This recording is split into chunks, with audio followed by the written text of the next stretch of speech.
बिरामीबाट उठेको रकममा हिनामिना आरोपमा बैंक र अस्पतालका 5 कर्मचारी पक्राउ।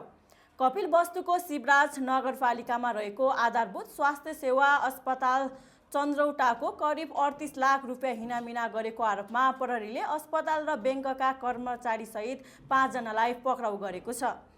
प्रहरीले सरकारी अस्पतालको नक्कली भौचर बनाएर सङ्गठित रूपमा ठगी तथा आपराधिक विश्वासघात गरेको आरोपमा 5 जनालाई पक्राउ गरेको हो। पक्राउ पर्नेहरूमा शिवराज नगरपालिकाका स्वास्थ्य शाखा प्रमुख 55 वर्षीय चूडामणि भट्टराई, अस्पतालका मेडिकल सुपरिन्टेन्डेन्ट 30 वर्षीय डाक्टर अमित पाण्डे र फार्मेसी सहायक 37 वर्षीय रुखसाना खातुन रहेका छन्।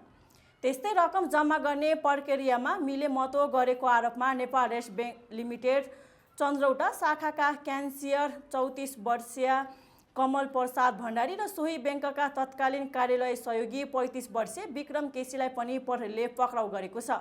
पक्राउ परेका 5 जनालाई कपिलवस्तु जिल्ला अदालतबाट ठगी तथा आपराधिक विश्वासघात कसुरमा 7 दिनको म्याद थप गरी अनुसन्धान भइरहेको प्रहरीले जनाएको छ।